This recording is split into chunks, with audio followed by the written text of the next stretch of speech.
Hello and welcome to another video, and today we're talking about something that's really interesting, and that is specifically Google has decided to get into the games business, and they are creating the Google Stadia. The Google Stadia is something that's completely new and different than anything we've ever seen like it before. We've kind of been in this transition period lately for video games as a whole, and this is presenting arguably the biggest change to video games since going from like standard definition to HD. Like I don't have like a really good way to say like this could be the future. This is the future of video games. Whether you like it or you don't, everybody wants to stream everything. And we've seen it happen with movies, we've seen it happen with music, we've seen it happen with books. And so what's kind of left to do? Video games. And there are going to be people out there that hate this idea. There are going to be people out there that are skeptical, and I'm one of them. And there are people that just aren't going to embrace the idea of a streaming game platform at all. And I have my reservations, and I have my serious doubts about Google Stadia. And I'm not 100% in the camp of I think it's great. I'm also not 100% in the camp that I think it's terrible either. I'm kind of middle of the road. And I kind of wanted today to talk about the platform as a whole, the ideas and the concepts that we do know about now. And, you know, do I think, is this the future? Or is this just another failure like OnLive? So anyways, I hope you guys enjoyed today's video.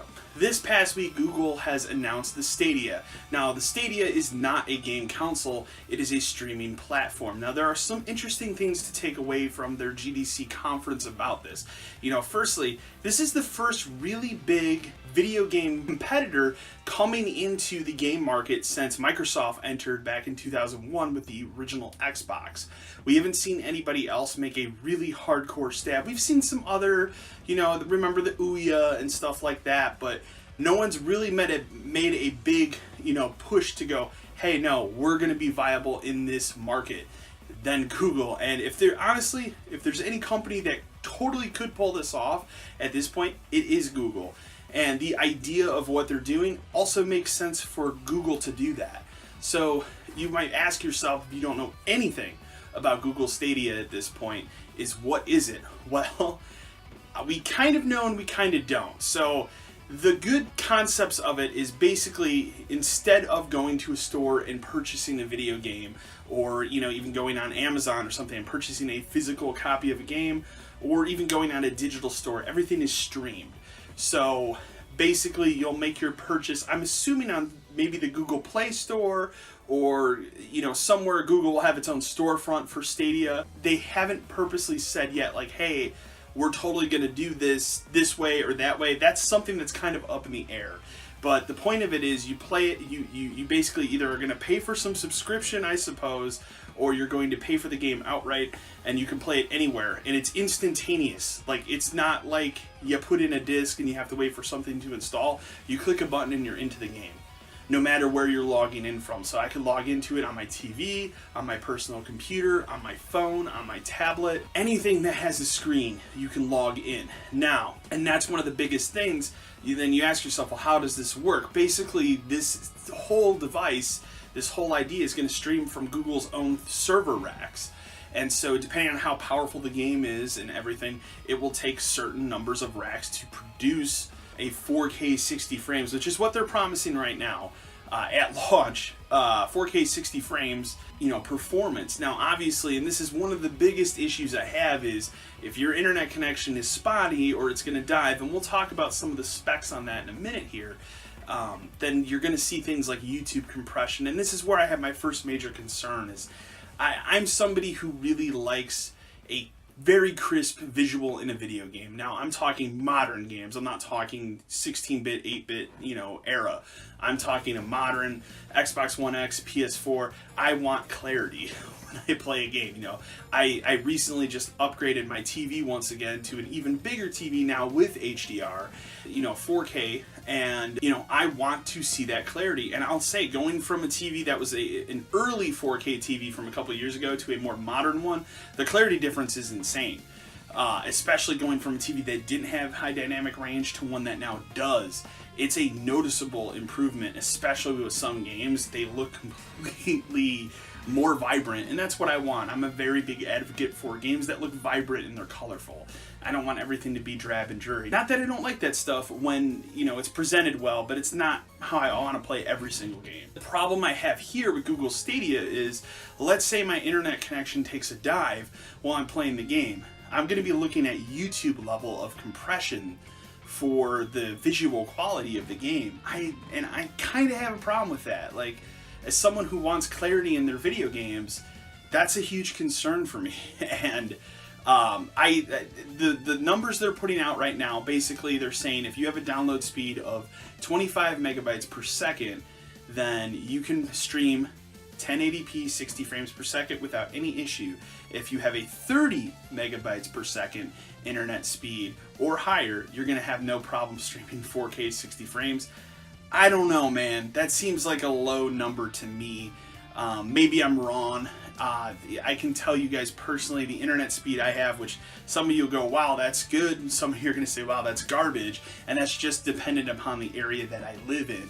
The internet speed that I currently have is between 100 to 300 megabytes per second down, and so I recently did a test to check that.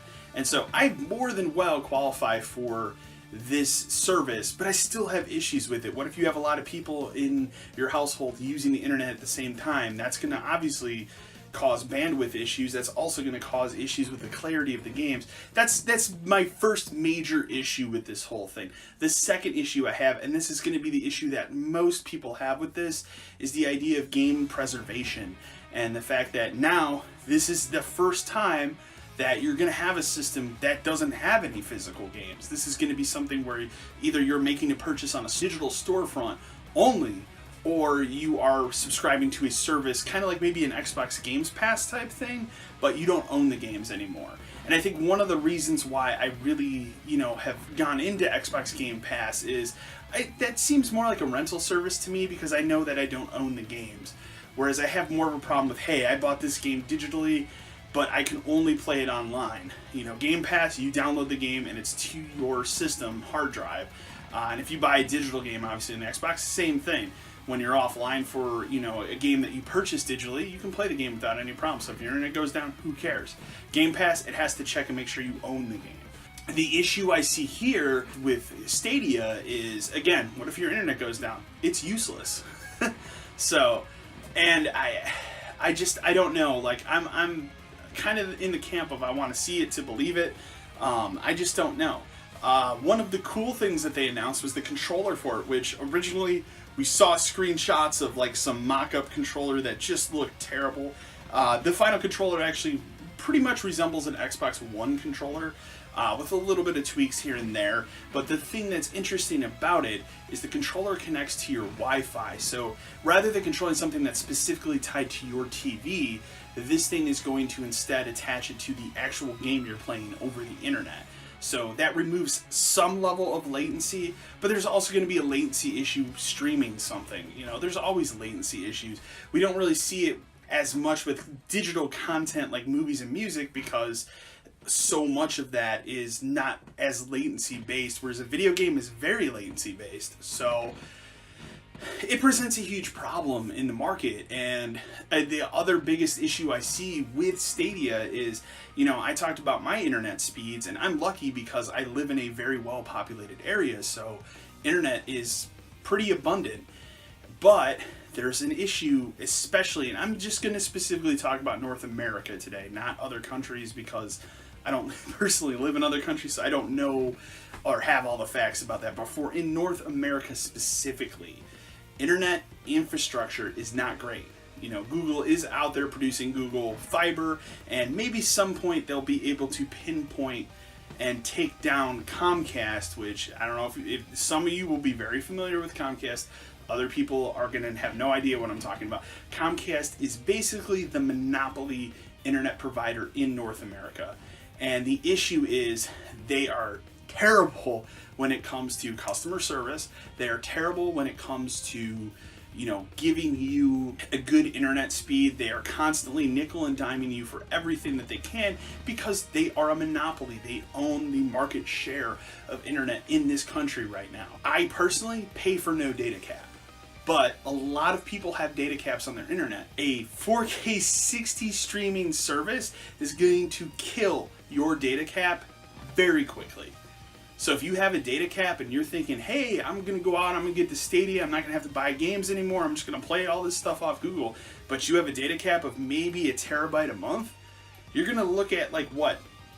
Maybe you'll be able to play through Doom Eternal, because that's the only game that was announced, and that's probably about it for your month, and that's not counting if you have all other things you want to do. You want to watch Netflix, you want to watch Hulu, you want to surf the internet, whatever. It's going to be a real hog on internet. So that's a probably my second biggest concern about it. Now again, for me personally, I pay for no data cap, so there's not really that issue or concern for me personally, but that's a huge issue for most people in North America. And then finally, you have to look at all the areas of America that have garbage internet. I know people that live in rural areas in the area that I live in, and they don't have access to good internet. So this whole idea means nothing to them. And that's why in America, and even across the world, red boxes still exist, and some video stores still exist. Hell, there's a Family Video in the next town over from where I live, and they're still renting, and it's still popular, which pleases the 90s kid in me so much. But that's the point I'm trying to make here, is that internet is not everywhere yet. So I just feel we're too soon on the idea of this. Now, obviously, other companies are getting into it. Xbox has their Project X Cloud, which will totally be named something different when it does launch.